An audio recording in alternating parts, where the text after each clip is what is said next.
Remember when car commercials used to grab your attention? 2000 Dodge Intrepid. Running from 1993 to 2004, this was one of Chrysler's most popular cars based on the LH platform, which also shared its styling with the 300M, Chrysler Concorde, LHS, New Yorker, and Eagle Vision.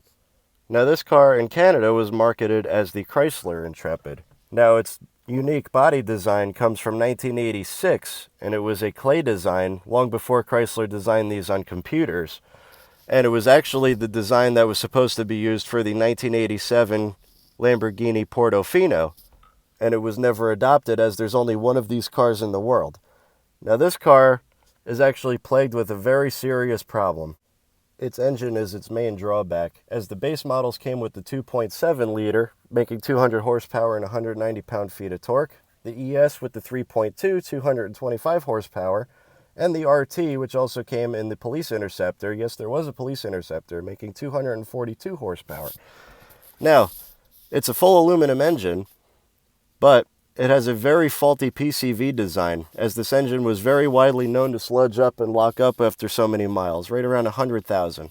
Same thing with the water pump. The water pump runs off the timing chain. If your water pump fails, so does your engine, unfortunately. Interior on this car is probably one of the cleanest you'll ever find. I've driven several Intrepids at my old job, and not a single one of them looked as clean as this. Still runs like a top. And no, you're not reading that wrong. This car actually still has less than 30,000 original miles on it.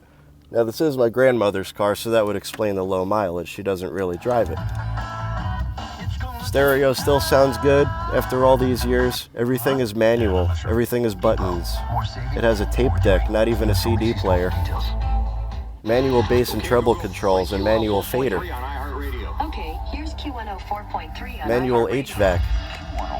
And yes, the AC still blows ice cold after all these years.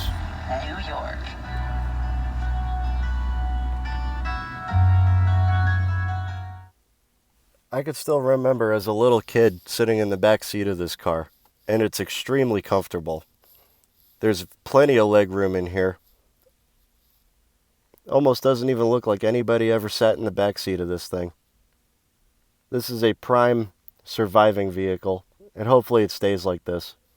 Also, if anybody could send me a link to these the weather stripping on here as it shrunk, which was a very big problem with these cars. Also, gigantic cup holders for back when people used to drink big gulps because America. And also very convenient placement of the center console, as you don't have to be a contortionist to reach it. Subaru. Surprisingly, for a base model, this car comes with power mirrors, power locks, power windows, and also cruise control.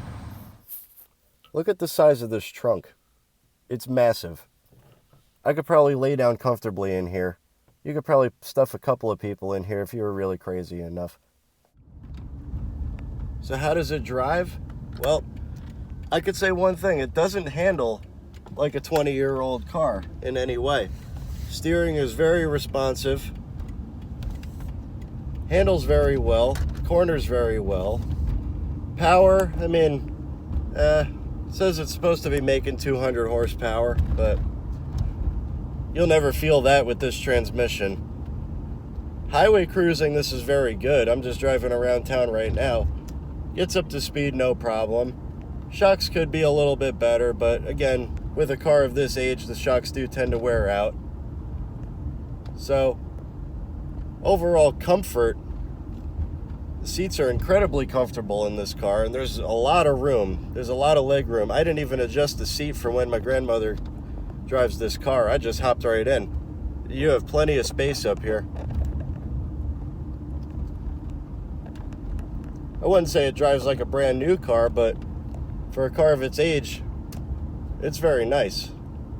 And good luck trying to find one with low mileage like this. It simply does not exist anymore.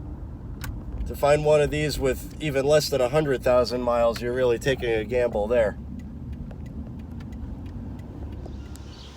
So that's it for the Dodge Intrepid. Now you can still find these, and sadly a lot of them ended up in junkyards because the engine's either sludged up or simply because the cost to replace the water pump on these is almost as much as the car's worth. So a lot of people ended up scrapping them, and it's a real shame. So I think this is probably the last surviving example of what this car was and how clean it is. And hopefully this car will still be around in a couple of years. I hope to preserve it in the condition that it's in, and hopefully it makes it another few years. It made it almost 20. Let's keep it going.